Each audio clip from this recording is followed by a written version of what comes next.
buenas. ¿Cómo Hola. andan?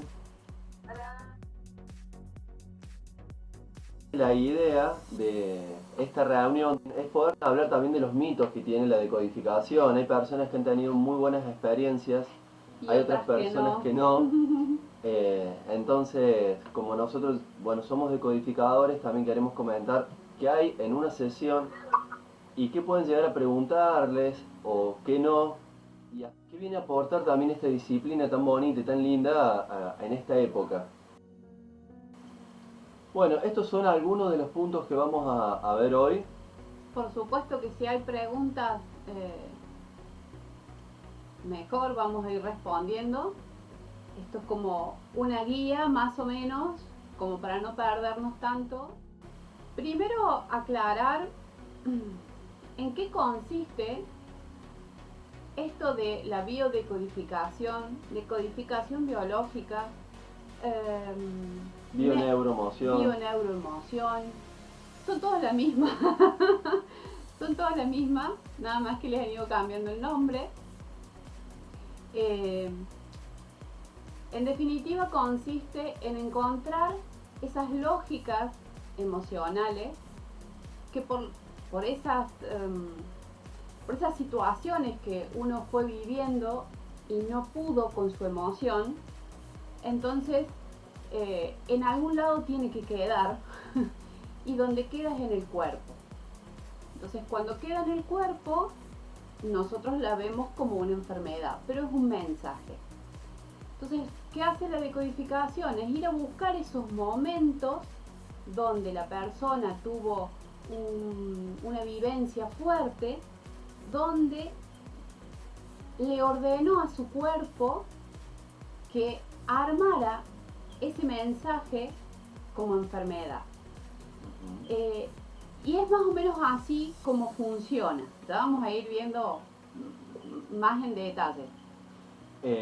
Hay una frase que es muy común entre todos los decodificadores, que es una forma de expresar la decodificación o explicarla, que habla de que una enfermedad es el resultado de una emoción no expresada. Esa es como la axioma, la premisa de esta disciplina. Cuando uno no expresa esa emoción, queda transformada en enfermedad. Tiene muchos sentidos en muchas disciplinas. Brevemente, la medicina china a las emociones la ve literalmente como una energía, como algo que fluye dentro del cuerpo. Si eso no fluye, enferma. Si eso no fluye, queda estancado en alguna parte del cuerpo, por ende después lo grafica en el cuerpo, avisando a dónde quedó esa energía estancada. Bien, desde una mirada más occidental podríamos entender de que esas emociones quedan cristalizadas con un mensaje, una lógica. Bien, ambas disciplinas están hablando del mismo punto. Nada más que con distintos lenguajes, pero es lo mismo. Bueno, Y para entender mejor de qué se trata esto de la decodificación biológica, vamos a hablar de dónde viene. Si bien podemos ir mucho más atrás en el tiempo, porque no solo estas personas como el doctor Hammer, que fue uno de los precursores en nuestros tiempos, hubo antes de él otros, ¿sí? Hay otros nombres atrás de él que obviamente él los investigó para poder lograr entender mucho más qué pasaba con las enfermedades. Este alemán fue un oncólogo, ya se fue hace poquito, digamos. Él crea la nueva medicina germánica. Este oncólogo lo vive en carne propia, digamos, ¿no? Empieza a investigarse a sí mismo primero. Él tiene una experiencia traumática en la cual muere su hijo. Al poco tiempo que muere su hijo, él hace un cáncer de testículos y su mujer un cáncer de útero. La mujer de él no sobrevive el cáncer, también muere, Y él empieza a ver que todos sus pacientes de cáncer habían tenido una pérdida en relación al cáncer de testículo y de útero, o de ovario y todo eso. Entonces él empieza a ver que ese tipo de cáncer, todas las personas habían tenido una pérdida, ya sea real o simbólica. Entonces empezó ahí su investigación. Si bien ya él venía investigando, porque había cosas que le llamaban la atención, pero investiga mucho más. Y en toda su investigación crea esto de la nueva medicina germánica, que descubre 5 leyes, que son las que después toma la decodificación biológica. Dentro de estas 5 leyes, que nuestro querido profe Enrique Burón siempre nos decía de que por cada ley le tenían que dar un premio, un reconocimiento a nivel medicina, porque realmente, si bien son leyes que vienen funcionando en la naturaleza hace milenios, el descubrirla y poder sintetizarla y aparte vivirlas en carne propia de una manera tan estresante y tan dolorosa, requirió una superación personal muy grande para poder regalarnos esto a todos.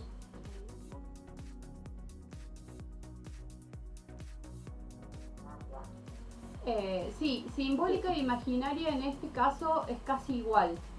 ¿Sí? En este terreno biológico. Porque la persona vive esa pérdida como si fuese real. Como por ejemplo, a lo mejor no perdió un hijo, pero perdió una empresa que la gestó como si fuera su hijo y la cuida como su hijo. Entonces, no es algo biológico, pero tiene un trasfondo, digamos, simbólico, y en el imaginario la representa un hijo. ¿Sí? Por eso, si bien están enlazadas, la diferencia es bastante sutil. Sucede también con los accidentes, por ejemplo, que vos ves que tu hijo está, no sé, lo va a pisar un auto y al final no le pasa nada, pero en ese segundo te imaginaste todo lo que podría haber sucedido y fue tan el susto que queda grabado como si le hubiese pasado. Exactamente, también depende mucho en esto la intensidad emocional con la cual uno vive la situación, porque ¿qué hace que sea un resfrío a un cáncer de pulmón? La intensidad emocional con la cual esta persona vivió la situación. Bien, porque recuerden que brevemente, emoción viene de energía, energía y motion, movimiento, es energía en movimiento. Entonces estamos hablando, si quieren lo pasamos como a mirarnos como una unidad biológica funcional. Esa energía podría ser electricidad, el cúmulo de esa electricidad, dependiendo de la cantidad de electricidad, de cantidad de emoción, es lo que hace que la manifestación sea, por entenderlo de una manera, o muy grande o más suave o más pequeña. ¿Sí? Mucho tiene que ver la intensidad emocional. En estas 5 leyes, que la quinta ley es una síntesis de las 5 leyes, la que está más en vigencia en esta época, que lo hemos mencionado en otros encuentros, es la número 4, sistema ontogenético de microbios. En esto solamente abrimos el capítulo y los invitamos a que investiguen más, pero lo que descubrió Hammer en esto es que lo que son microbios, virus, bacterias, microbacterias, todos estos organismos, podríamos decir, no es que están fuera de nosotros. Son parte de nosotros. Son parte de nuestro ecosistema biológico. Nosotros cuando nacemos con una esfera que nos acompaña toda la vida, que contienen todos estos elementos. Es como nuestro botiquín biológico de primeros auxilios. El comparativo que suelen hacer con esto es que, y lo hemos comentado, es que si uno se mata limpiando la casa con productos antibactericidas y después uno consume un pote de yogur, hay una ironía en eso. Porque hay algunas bacterias buenas y otras malas, ¿no? O sea, ¿cómo funciona? cómo funciona. Porque algunas se vuelven locas en algún momento y las otras nos ayudan. Y esto es lo que él va descubriendo y va contando, de que en realidad no es que se vuelvan locas ni nada, sino que está en relación a la orden emocional que nosotros le estamos dando a todo nuestro sistema. Y hay veces que parece irónico, pero ese cáncer te está salvando la vida. O esa situación, no sé, cualquier tipo de enfermedad es un salvavidas. ¿Por qué? Porque el nivel emocional fue tan alto que si nuestro cerebro no lo condensa o no lo guarda en algún lugar, pero lo materializa, ¿sí? Como en una enfermedad, lo que sucede es que el estrés es tan alto que morimos de un ataque cardíaco. O sea, el cuerpo no lo resiste. Entonces, como nuestro cerebro sabe que eso no lo vamos a resistir, que va a haber un pico ya de más y que no lo va a poder controlar, lo guarda en la biología y nos da tiempo a que nosotros podamos entender lo que nos ha pasado. Ese sería la forma, ¿no?, que tenemos de entender los sucesos. Lo que pasa es que, claro, nadie nos enseñó, entonces creemos que es una enfermedad que viene del exterior, que nos viene a hacer daño y que qué mala suerte tengo que tengo esto. Pero si ustedes hablan con personas que han pasado por situaciones muy difíciles, de cáncer o de algún otro tipo de enfermedad y que la han superado, van a ver que sus comprensiones es: gracias a esta enfermedad yo soy una mejor persona.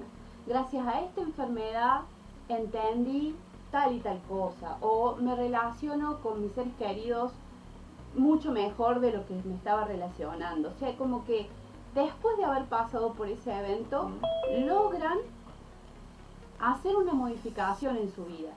Entonces, para eso estuvo esa enfermedad ahí, ¿no? En esto hay un aspecto que ayuda a entender y ordenar también toda esta cantidad de paradigmas que vamos recorriendo cada vez más, y podremos sintetizarlo con que todo es un mensaje, ya sea una emoción, ese mueble que te llevaste puesto, el auto que no funciona, la camisa que botea, el problema en tu relación con lo que fuere, todo tiene que ver con un mensaje. Eso mismo nosotros creamos nuestra realidad hasta el nivel tecnológico, tratando de imitar el funcionamiento que tenemos dentro, precisamente en este caso el cerebro.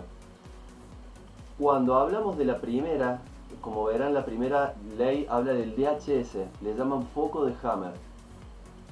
Hammer descubrió en esto de que cuando uno tiene una enfermedad, por ejemplo en un órgano en particular, si uno se saca una tomografía computada en ese momento, en nuestro cerebro suele aparecer una ampollita en una manchita en ese lugar en la zona de control que gobierna ese órgano que está enfermo.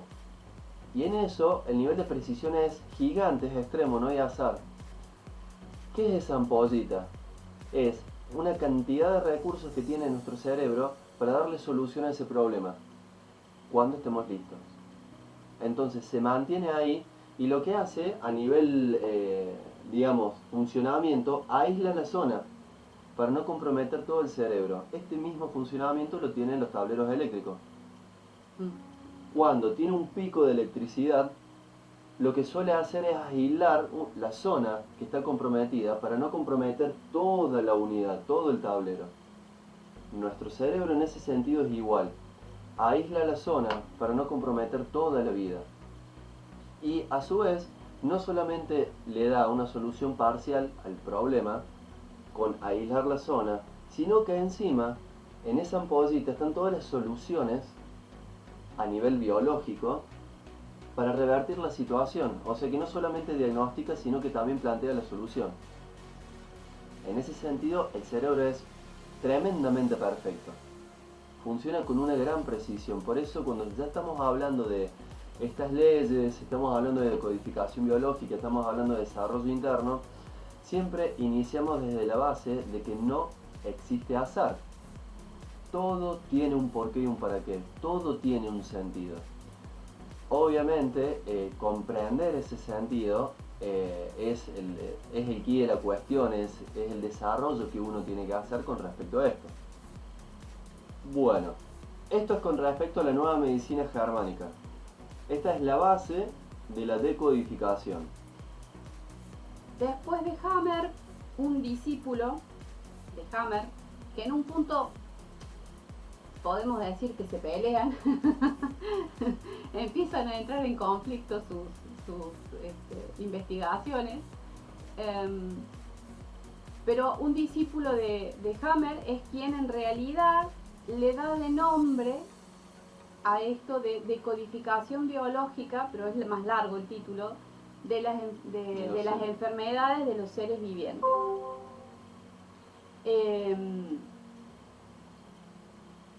Claude Sabat es un francés que al pasar por la nueva medicina germánica, él encuentra que faltaba algo más, que había que darle una vuelta de rosca más a lo que Hammer había descubierto, y él empieza a investigar en un montón de otras disciplinas y empieza en realidad a integrar estas disciplinas a lo que hizo Hammer.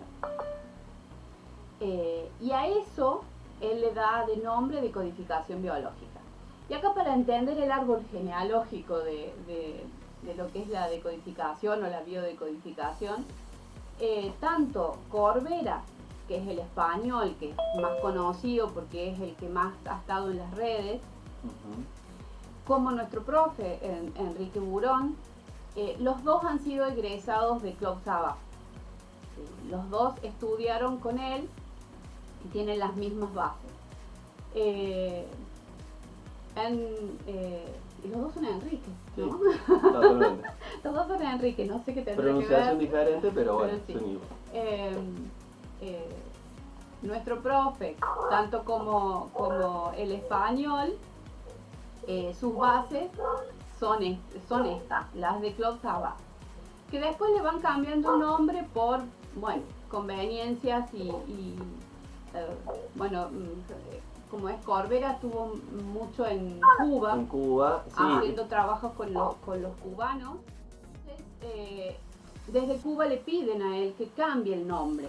Por una cuestión legal, ¿eh? Por cuestiones legales. Sí. Así que de ahí empiezan a cambiar los nombres. No son cuestiones legales más que de contenido. Acá en lo que es decodificación biológica de los seres vivientes, como podrán ver, el enfoque ha sido, digamos, no solamente se basaron en las 5 leyes del Dr. Hammer, sino que desde esas 5 leyes empezaron a encontrar correlación con otras disciplinas y con otras formas de entender también la vida. Por eso van a notar que esto de leyes biológicas del mundo animal y vegetal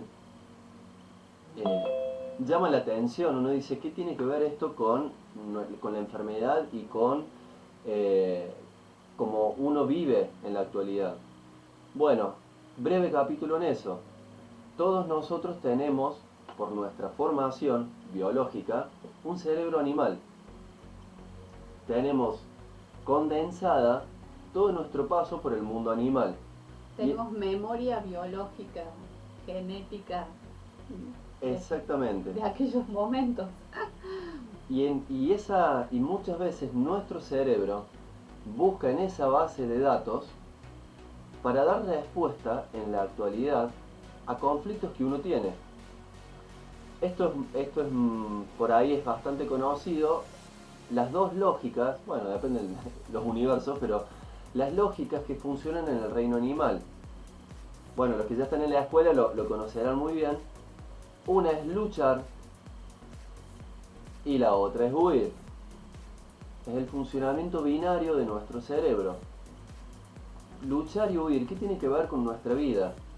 En una conversación, luchar es cuando me pongo a discutir con una persona y tratar de que mi idea esté sobre la otra. Exactamente. Eso es luchar. Huir en una comunicación es me callo la boca para no generar conflicto, no quiero generar problemas, entonces me callo la boca. Ambas respuestas, tanto ese luchar como ese huir, generan conflicto. Son bases de conflicto. En nuestra época, y esto hablan mucho las culturas antiguas, en esta época no podemos responder ni por luchar ni por huir. Y fíjense que con solo hacer esa simulación, uno dice, bueno, pero no le puedo decir de todo, pero tampoco me puedo callar la boca. ¿Qué digo? ¿Qué hago? Lo primero que aparece es un signo de pregunta. Ese signo de pregunta es porque uno ya no está funcionando con las bases automáticas de respuesta del reino animal. Dicho por ahí un poco en criollo, uno ya deja de ser un animal. ¿Sí? Y pasa a funcionar, como hablan nuestros queridos chamanes, como ser humano. Ser humano es una situación a conquistar. No es porque al nacer... No hacemos seres humanos así. Totalmente. Biológicamente podríamos decir que sí, hay una evolución biológica que nos acompaña. Pero nuestro desafío en ese sentido es actuar desde la conciencia y nosotros trascender estas dos lógicas, pero recién ahí acercarnos al ser humano. Si ustedes lo pasan a la sociedad, siempre hay esta cuestión de luchas, de partidismos, siempre hay una cuestión de bandos, siempre hay una cuestión de lucha y oposición. Por ende, podríamos decir que todas esas estructuras están basadas en un funcionamiento animal. Ojo, podríamos decir no está mal, es parte de la evolución. Pero ya uno conociendo todas estas leyes y toda esta información que, como el Dr. Hammer tuvo que pasar por experiencias tan intensas para poder ofrecer al mundo todo este conocimiento, es hora de aprovecharlo. Por eso nos parece que más en esta situación, hablando de la pandemia, digamos, es tremendamente aplicable y también comprobable. Uno lo tiene que poner en marcha para poder comprobarlo. Cuando uno está ante una situación complicada y tiene que decir no a esa situación, no a esa persona, uno dice son dos letras. Y uno no está en una cuestión de supervivencia en ese momento, es una cuestión de decir no, si la otra persona a lo mejor lo entiende o no lo entiende, ya serán otras situaciones, pero uno no está en supervivencia. Y muchas veces decir ese no, uno internamente, y entre paréntesis, hablando de lo simbólico y lo imaginario, uno siente como que está por saltar a un abismo, está por enfrentarse a esa gran bestia, como que si estuviera en las cavernas. Y literalmente es que uno está funcionando en ese momento, y lo puedes sentir, como bien decís Sol, desde esa adrenalina, uno está funcionando desde ese lugar, desde ese motor de luchar y huir. Ahora, ¿por qué funcionamos de esa forma y la repetimos y la repetimos y la repetimos? Porque eso nos salvó la vida. O sea, tener esa adrenalina en el cuerpo nos hizo correr más rápido, como decía el Sol, y obviamente nos ayudó a salvarnos la vida. Entonces, lo primero que sale es las memorias antiguas, todas aquellas que nos salvaron la vida. Y hay veces que hay eventos que fueron dramáticos, que no está bueno volver a repetirlos, pero para nuestro cerebro eso dio igual a vida. Y como da igual a vida, lo vuelve a repetir como solución. Por eso, en ese punto está bueno encontrar esos eventos, ser consciente de ellos, y ahí los podemos transformar para no volver a repetirnos. Ahí tenemos que darle una nueva solución a nuestro cerebro y decirle, mira, no me hace falta, qué sé yo, que me pase tal cosa para que me vaya bien después. O sea, no hace falta. Ahí, cuando ven, por ejemplo, en el punto 10 habla de psicogenealogía. La psicogenealogía trabaja de una manera parecida en la repetición, en el estudio de las repeticiones genealógicas y de la familia principalmente, obviamente, ya sea en cuestiones económicas, en cuestiones de enfermedades, en todo tipo de soluciones. Sí, y la psicogenealogía en realidad es como lo primero que sale antes de todo lo que viene después de estudios de árbol genealógico. ¿No? Que ahí el aporte que a mí me gusta mucho es el que hizo Alejandro Jodorowsky. Claro. Alejandro Jodorowsky hizo su forma genealógica, le llama metagenealogía también, y también hace sus aportes, son como otras corrientes.